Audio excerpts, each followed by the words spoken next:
The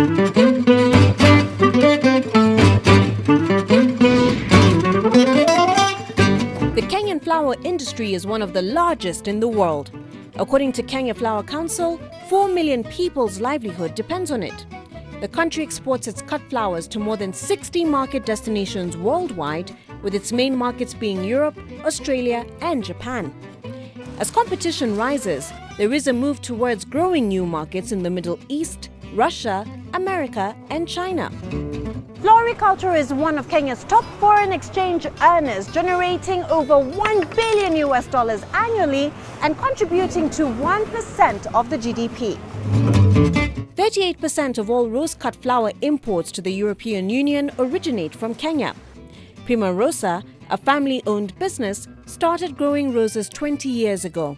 Today, they export 100 million roses annually across the world. I visited their 70-hectare farm located about 200 kilometers from Nairobi, Kenya's capital city. Well, when we initially started growing roses as a business, we were 80% relying on the auctions and 20% on direct sales. The time has now come after 15 odd years of being in this business.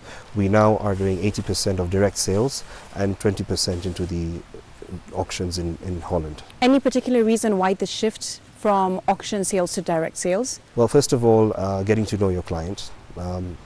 Customer is king, and if we can have direct relationships with our customers, that's obviously very important for us. Secondly, obviously we have a much higher revenue when it comes to dealing with direct sales. UK and Europe in general happens to be Kenya's biggest market for flower exports. Any concerns about Brexit? I'm from the school of thought that Brexit will actually have a positive impact on the 300 exporters of roses in Kenya today. Brexit allows for us to divert a lot of business from Holland to Kenya, because at the moment, for example, you have $3 billion worth of roses that are imported into the UK from Holland. Now, with a Brexit deal in place, we can now hope that the UK will deal directly with Kenyan flower growers like ourselves to sell those flowers into that market. So I think Brexit is something that we're hopeful for, but at the same time I think what's more damaging for us is if there's a no-deal Brexit, because if that's the case, then the UK will have to follow the World Trade Organization's rules on tariffs, which can increase tariffs on cut roses between 8.5% to 12%, which will now affect our bottom line, increase the prices of our roses in our international markets, and therefore make us less competitive in comparison to our counterparts like Colombia, Ecuador and the Netherlands. What are you doing to prepare for Brexit? We're trying to remain competitive. I think that's the only thing we can do. We've got to concentrate on the quality of our product, we've got to invest in training our people, and we've got to remain competitive in terms of our pricing. Is this also pushing for flower farmers to diversify markets as well? Yes, it definitely is, but I think that any industry that is a top foreign exchange earner for this country is going to face is going to have some impact with Brexit coming into place. So whether you're into flowers or whether you're into vegetables or whether you're into tourism, Brexit is going to have some sort of an effect on you. So the sooner you accept that, the UK is a major trading partner for Kenya, and we have had great relations for the longest time. So we can only hope that Brexit will bring something positive for whichever industry any of us are in. Thanks, Bobby. Thank you.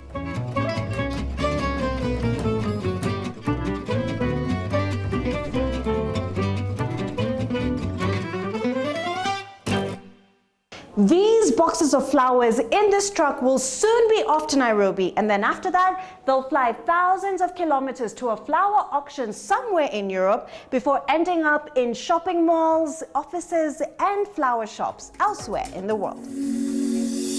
In part 2 of the journey, we look at how the auctioneering process has changed in the world's largest flower auction. Flower farms that export must conform to certain market regulations and standards, which the Kenya Plant Health Inspectorate Service, or KEPHIS, certifies. Once the flowers are inspected, they're packed up onto a plane where they'll be flown to their final destinations. One of these destinations, Amsterdam, which also happens to be home to the world's largest flower auction. Looks like I have a plane to catch. Come on, let's go.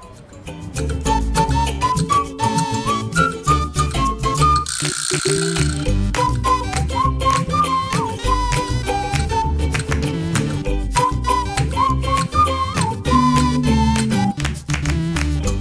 50% of exported flowers are sold through Dutch auctions, even as direct sales continue to grow.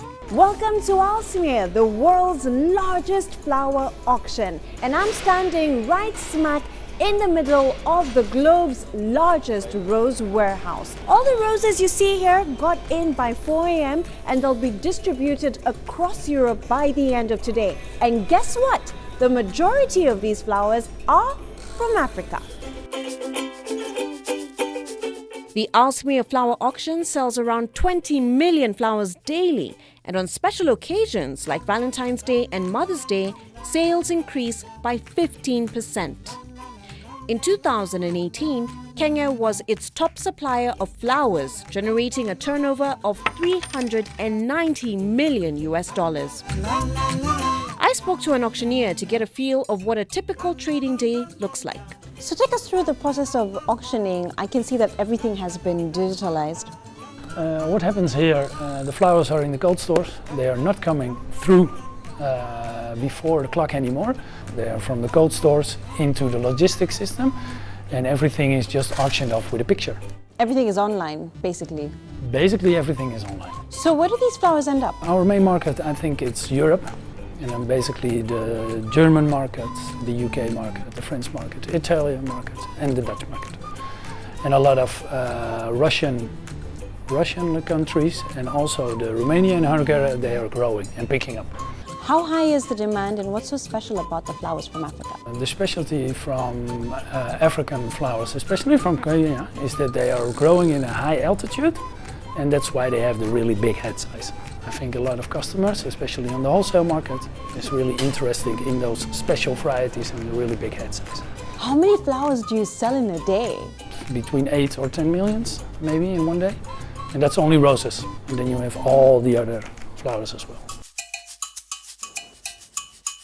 Given the enormous volumes of flowers sold in Europe, the question of how the unfolding of Brexit would impact the trade flow from Africa has been on the minds of many. Experts are on the fence about this, given the several possible scenarios. It rather depends in terms of the Brexit scenario whether we're going with a deal or a no deal. If a deal is struck, and there is a deal on the table, but the implementation of that depends on the outcome of the general election. But if that deal goes ahead, then Kenya will continue to trade as if Britain is still in the EU until the end of 2020, what's called the transitional period. And in that period, all the same rules and regulations about trade with the EU will apply. And during that time, Britain will negotiate a trade deal with the EU and all its other trading partners, and also with the East African community.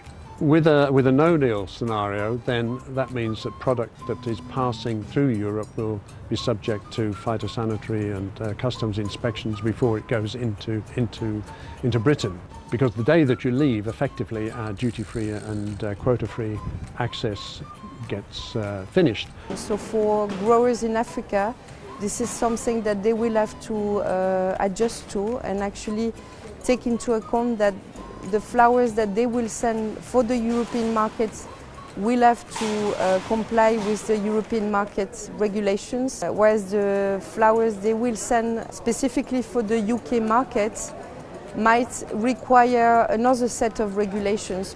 So we expect that it will create additional pressure on the supply chain.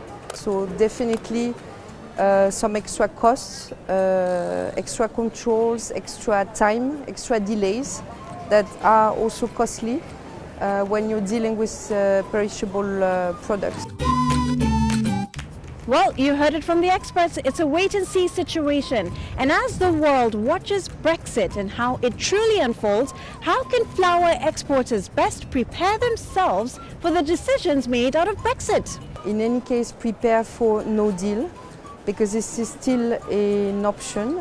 In order to overcome that, the British government have introduced what they call TPA, Transitional Protection Arrangements, which will allow duty-free and tax-free and quota-free volumes to go into Britain for about 12 to 18 months. And the same, in a way, the similar sort of arrangement with the deal Brexit, that allows a period of time for permanent trade deals to be negotiated. I would say to them, make sure that your documentation is in good shape, because ours is a delicate product, and any delays in the supply chain has a material effect on the quality of product. So yes, we want them to do what they do even better than they do.